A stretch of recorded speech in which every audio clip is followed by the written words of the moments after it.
After her shower at her mother's house, Amara sat on the edge of the bed, her hair still damp, her heart heavy with disappointment. Her mother's words echoed in her mind, each word a reminder of how deeply society's expectations mattered in their culture. Even her own mother, who had raised her to be strong and independent, now expected her to endure abuse for the sake of maintaining appearances.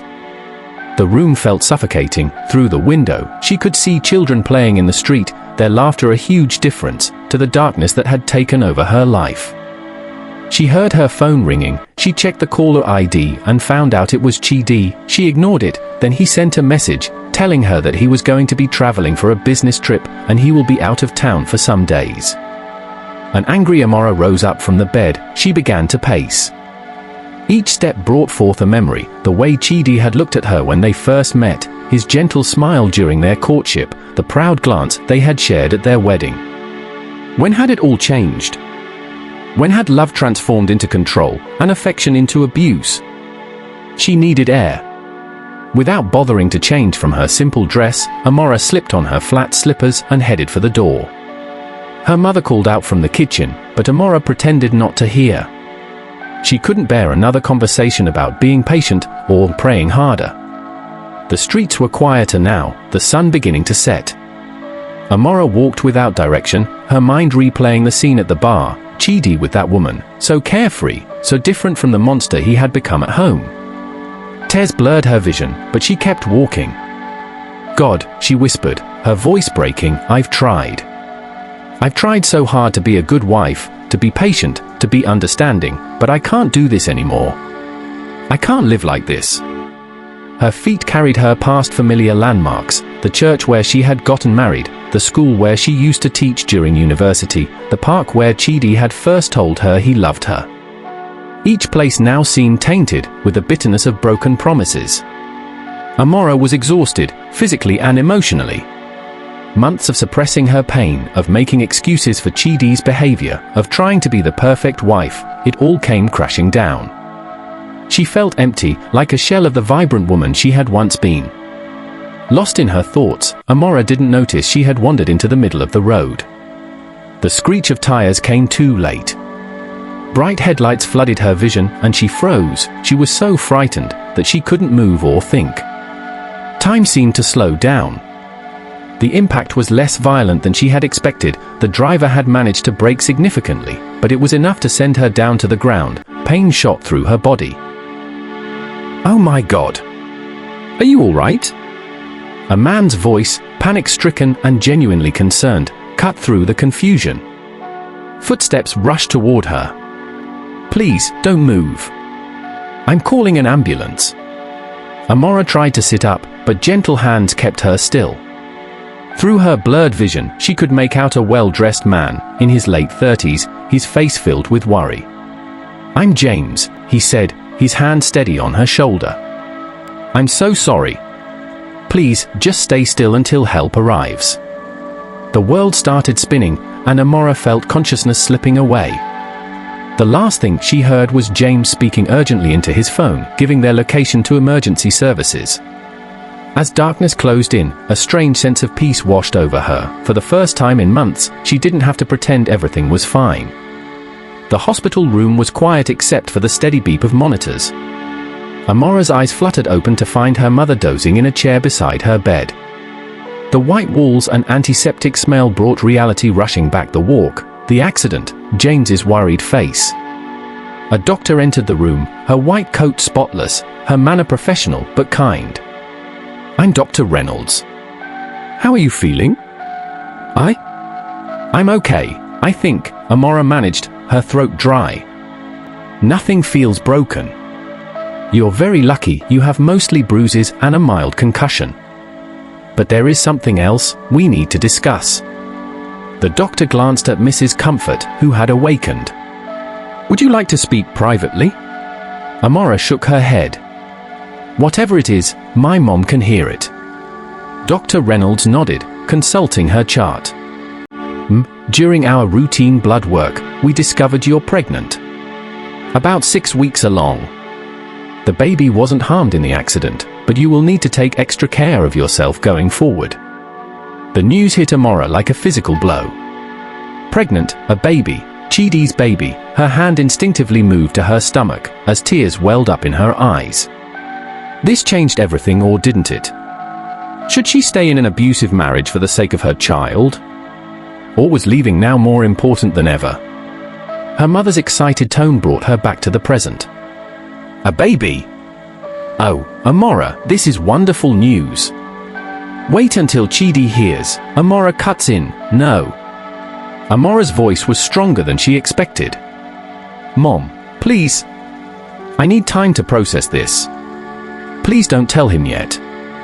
Mrs. Comfort looked confused, but before she could respond, there was a knock at the door. James, the man who had hit Amara, stood there, still looking worried but relieved to see her awake. I hope I'm not interrupting, he said softly. I just wanted to make sure you were okay. As Amara looked at this stranger who had shown more genuine concern for her well-being in a few hours than her husband had in months, she had a good feeling that she hadn't felt in a long time. On the other hand, Chidi was having fun in the company of Mercy. He decided to spend the night over at her place because they had a planned vacation to a resort. That was the reason Chidi sent Amara a message telling her he was going on a business trip. Back at the hospital, Amara felt something shift inside her. The baby was a new life, yes, but maybe it was also a sign that it was time for her to choose a new life for herself as well. Lying in that hospital bed, bruised but alive, with a new life growing inside her, Amara realized she had a choice to make. Not just for herself anymore, but for her unborn child. Would she raise this baby in a home filled with fear and abuse, or would she find the strength to break free and create a different future? The answer, she knew, would change everything. Amara spent 4 days in the hospital, each moment a battle between her sense of duty and her growing resolve to protect herself and her unborn child. During this time, James visited daily, bringing with him food, groceries, and fruits. He was genuinely concerned, and this made Amara's mother eyed him suspiciously. Chidi had called just once. He hadn't visited their house to notice that Amara wasn't even there. He was not even aware that something was wrong. On the third morning, as sunlight streamed through the hospital window, Amara made her decision. She couldn't return to that house. Not now. Not with a baby to protect. Mom, she said quietly, as her mother arranged the groceries James brought, I'm not going back. Mrs. Comfort's hand stilled. What do you mean, not going back? To Chidi. To that house, I can't do it anymore. Amara's voice was steady, her hand resting protectively over her stomach.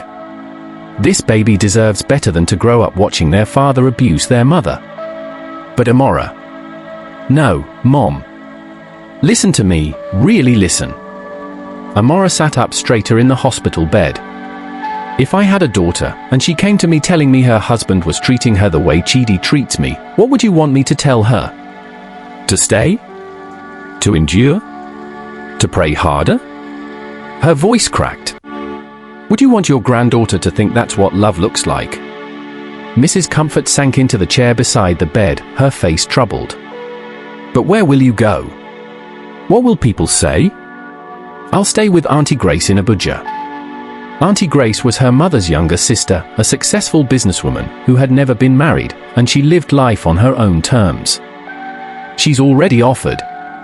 I called her yesterday. Abuja? But that's so far. That's the point, Mom. I need distance. I need. Amara paused, searching for the right words. I need to remember who I am, without Chidi's voice in my head telling me I'm worthless. Just then, a knock at the door interrupted their conversation. James stood there, looking apologetic. I'm sorry I'm always interrupting, but I thought you might like some real food instead of hospital meals. He held up a bag that smelled wonderfully of jollof rice. Mrs. Comfort watched as her daughter's face lit up with the first genuine smile she had seen in a while. Perhaps, she thought, her daughter was stronger than she'd given her credit for. That evening, after her mother had gone home, and James had left with a promise to check on her tomorrow, Amara called for a nurse to help her with a notebook. She needed to document her pain, and her journal wasn't available. It was back at the house. She wrote, Dear baby, I don't know if you're a boy or a girl yet, but I want you to know that your story begins with an act of courage. Your story begins with your mother choosing life, not just for you, but for herself as well. We're going to build something beautiful together, you and I, something based on love, not fear. On respect, not control. On truth, not appearances. Your father, well, that's complicated. But know this, you were conceived in a moment when love still existed, before it all turned bitter. Whatever happens, that won't be your burden to bear. Today, I choose us. Today, I choose hope. The next morning, Dr. Reynolds came with discharge papers and prenatal care instructions. As Amara packed her few belongings, her phone buzzed. Finally, Chidi had noticed her absence. His message was typical, "Where are you? The house is a mess. Come home now." With steady hands, she typed, "No." Then she blocked his number. James arrived to the hospital to drive Amara to her mother's house. During the drive, he was respectfully quiet, seeming to understand she was lost in thought. "Thank you," she said as they pulled up to her mother's house. "Not just for the ride, but for seeing me when I was invisible. For treating me like a person worth caring about." "You were never invisible, Amara," he replied softly. "You just got lost in someone else's darkness for a while." She thanked him for the nice words, and also for caring for her. He wished her well and they said farewell to each other. At her mother's house, Amara settled and headed straight to her room. She needed some time alone. She needed to know if this was the best decision for her and her baby. She was scared of what her new life holds. She was scared to start all over again. She had to put her baby into consideration and put her baby first. She told herself it was the best decision to leave. She had to come up with a plan on how to get her things from the house she and Chidi shared. She came up with a plan that once he went out to work, she will find her way into the house and get her belongings. After she came up with the plan, she was finally at peace. She tried to get some rest. The next day, Amara woke up happier and ready for the day. She got into her car and headed straight to Chidi's company. She packed her car in a safe distance away, so she wouldn't be noticed. After a while she saw Chidi's car driving in. She waited till he got in and settled. Then she headed to the house to go get her things. She snuck into the compound and used her keys to open the door. Amara felt emotional coming back to where she was abused. She had to brush off the feelings and get to what brought her there. She hastily packed the things she needed as fast as her hands could pack. She didn't want a situation that Chidi would come back and meet her. She wasn't ready to face him, so she quickly packed her clothes, jewelry, shoes, bags, documents, and her journal. She looked at her wedding dress hanging in the closet like a ghost of dreams that had died slowly. She hurried out of the house and drove off. The next day it was time for Amara to get ready for her journey. Mrs. Comfort watched her daughter pack, her heart heavy but slowly understanding. "I'm sorry," she said finally. "I'm sorry I told you to endure when I should have told you to run. I was wrong." Amara hugged her mother tightly. "I know you were trying to protect me, but now it's my turn to protect myself. And my baby. May God be with you. My sister will take good care of you. Please always call me so I can know how you are faring." Amara nodded. She was happy that her mum finally understood the importance of the decision she was making. As the taxi pulled away from her mother's house, Amara didn't look back. Her hand rested on her stomach, where a new life was growing, a life that represented not the chains of her past, but the promise of her future.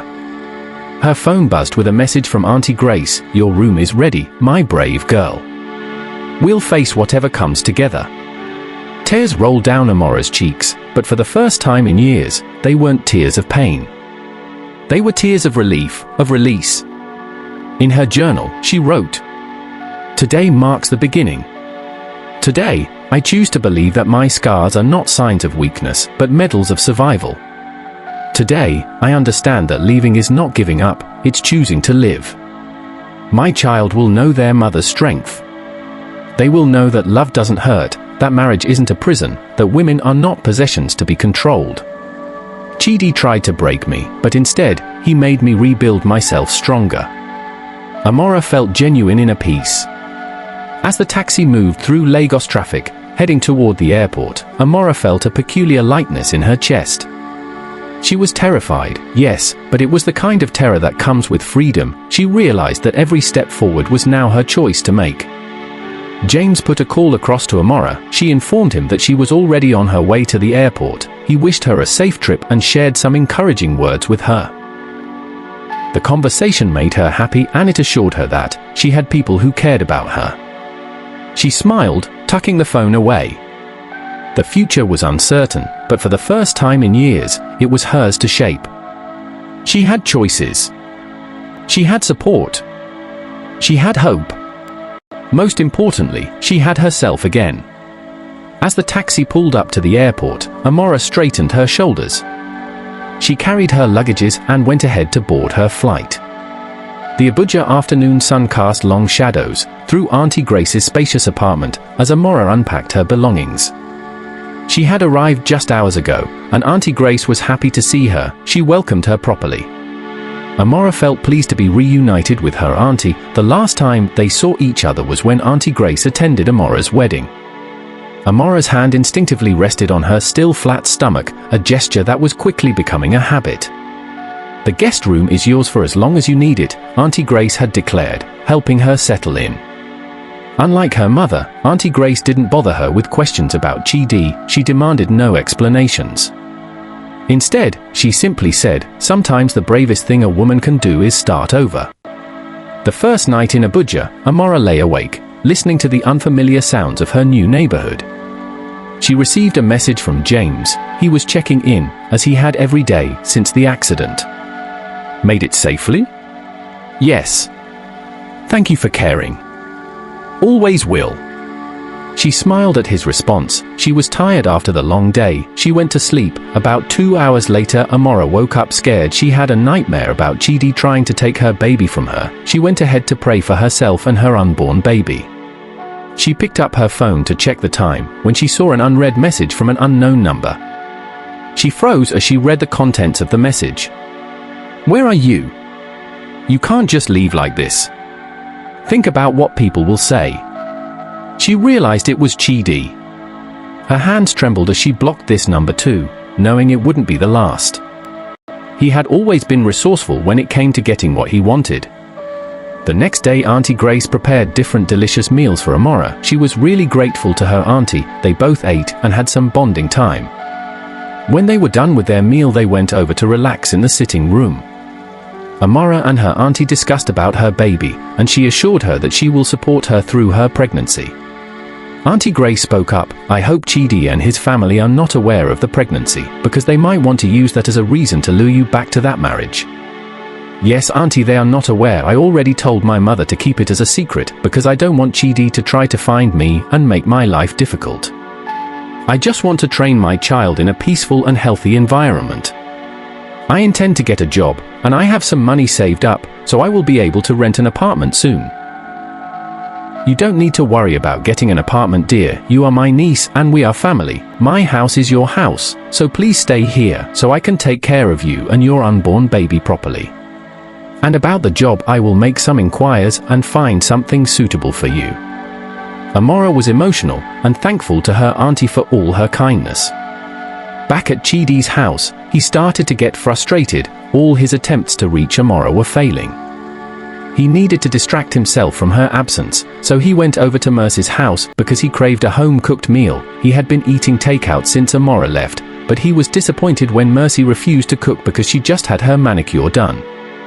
In that moment, he thought to himself that Amara wouldn't give such excuses. Angrily on his way back home, he stopped over at a restaurant to get food. He started to miss Amara's presence. At home, the house felt empty without Amara to take care of his needs. He decided that it was time to pay a visit to Amara's mum. He felt hopeful that she would reveal the whereabouts of her daughter. Chidi placed a call to Mrs. Comfort. She didn't pick any of his calls, so he prepared to go visit her. When he arrived at her house, Mrs. Comfort was surprised to see him. She had ignored his calls because she didn't want to get involved with him anymore. "Good day, Ma," Chidi greeted. "I don't know what Amara might have told you, but please, I didn't come here to fight or argue. I am a changed man and I want my wife back. Please, if she is inside your house, please tell her to come back to me." Mrs. Comfort is silent for a while, then she spoke up. Chidi, I trusted you to take care of my daughter, but you caused her pains and sorrows. Amara is not in this house. Please just go back to your house and let my daughter live in peace. Mama, try and understand me. The world is a tough place for a woman who is separated from her husband. Is that what you want for Amara? Do you know what people will say about her? Please tell Amara to come back home. My parents will be visiting me soon, and I haven't told them that their daughter-in-law ran away from her matrimonial home. If she comes back, then nobody has to know how she left our house. After hearing Chidi's reasons, Mrs. Comfort was starting to have second thoughts about supporting her daughter's decision. She wanted the best for Amara, but she didn't want her daughter to have a broken home. Chidi, I want to try to believe that you are a changed man. I believe an evil spirit was just using you against your wife, but I can see you regret your actions. Amara told me not to tell you her new location, but I will tell you in one condition, that you promise to love and take care of my daughter and the baby. Chidi's face lit up with surprise. Which baby? Mama didn't realize when she spoke about Amara's unborn baby. I didn't have the intentions of telling you. But I don't see the harm informing you as your other child's father. Amara is pregnant. Chidi was filled with excitement. Wow, I am so happy to hear the good news. Mama, I promise to take care of my wife and our child. Mama felt relieved seeing Chidi excited at the news that he was going to become a father. She gave him her sister's address where Amara was living in Abuja. Chidi thanked her and gave her some money to take care of herself. He drove back home, and he was filled with anger because Amara hid the truth about her pregnancy from him. Now that he knew her current location, he had to think of a plan to get her back. Back in Aunty Grace's house, Amara was home alone because Aunty Grace had a business meeting to attend. Before leaving, she ensured Amara had everything she needed to be comfortable. Amara decided she wanted to enroll in baking classes. James had encouraged her to learn a new skill, as it would keep her occupied while she waited to hear from the companies Aunty Grace told her to apply to. She was to start her baking classes the next week. While Amara relaxed in the garden to receive some fresh air, she received a message from an unknown number. At that moment, she knew it would be Chidi. She was angry and she wanted to delete the message, but she convinced herself to read it. That's my baby too. You can't keep my child from me. I'll find you. We're meant to be a family. After she read the message, she was filled with horror. She couldn't believe that Chidi had found out about her pregnancy. She tried to think of who might have told him, because she didn't tell people about it. It struck her that maybe her mother knew something about it. She immediately placed a call to her mother. Mrs. Comfort was coming back from the women meeting when she got a call from her daughter. Mum, I just received a message from Chidi. Please, what did you tell him? Mrs. Comfort responded, I am sorry, I didn't know how to tell you. Chidi was in the house, and he was apologizing for all he did to you. Amara, he says he has changed and he wants you to come back. Amara interrupted angrily. Mum, what did you tell him? Mrs. Comfort was scared at the tone of her daughter. Please don't be offended, but I had to tell him about your pregnancy. Remember, he is the father, and you can't keep that important information away from him. I also told him you were with your Aunty Grace. Amara burst into tears, still on the call. Mum, why would you do that to me? I thought you cared about me. Do you want that monster to harm me and my baby? Please, my daughter, don't cry. Chidi is your husband and he wouldn't do anything to harm you and his child. He is about to become a father now, so I am sure it will make him more responsible. Without giving her mother a response, Amara ended the call. She felt all the pains and heartaches that Chidi caused her, drowning her. She managed to help herself back into the house because she didn't want the neighbors seeing her in that broken state. When Aunty Grace came back to the house, she was surprised at Amara's sad state. My dear, what is the problem? Why do you look sad? Auntie, I'm sorry I didn't tell you earlier. Chidi has been trying to reach me with unknown numbers almost every day, ever since I blocked his number. He even went as far as going to my mother to use her to get to me. The sad thing is she was naive enough to give him my location, and she also told him I am pregnant. Oh my God, why would your mother do such a thing? She's my elder sister, but I am very disappointed for the decision she made without consulting you first. I think we have to involve the police before Chidi tries to come here. Auntie, I'm not scared of Chidi anymore. I'm stronger than who I used to be. So there will be no need to involve the police. Even if he gets the courage to come here, I wouldn't go back with him. I will file a divorce and I will regain my freedom. Aunty Grace was proud of how strong and confident her niece had become. Amara, I want you to know that you have my full support and I will protect you from Chidi. They both smiled and it made them feel better. But beneath the now strong woman, Amara had her fears. She wasn't ready for any more dramas in her life. She just wanted a peaceful and simple life. When Amara was done talking to Aunty Grace, she excused herself and went to pray. She asked God to help her. She needed strength because she couldn't face her challenges on her own. Back in Lagos, Chidi waited for a reply from Amara, but it wasn't coming, so he placed a call across to his parents to inform them about the state of things. He told them that his wife left him and he needs their help in getting her back, and he also informed them that they were about to be grandparents. This news made them very happy, but they were also concerned at the situation. Mrs. Nunny assured him that they will make their trip to him faster than they had planned. In his mother's words, "My grandchild can't be outside his home. My grandchild must grow with the love of his father." Mrs. Nunny told him to get ready and book their flight. She said they need to leave for Abuja once she arrives Lagos. This made Chidi very happy that he had the support of his parents. Chidi arranged his bag ahead of the trip. The next day Chidi's parents arrived. Mrs. Nunny, though tired, went into the kitchen to fix meal for her boys. Chidi was excited because it's been a while he had a homemade meal. After their meal, they sat as a family and discussed about the journey to Abuja. They came up with the plan that it was just Mrs. Nunny and Chidi that were to embark on the journey because Mr. Okora wasn't feeling so well. The next morning, it was time for them to leave for the airport.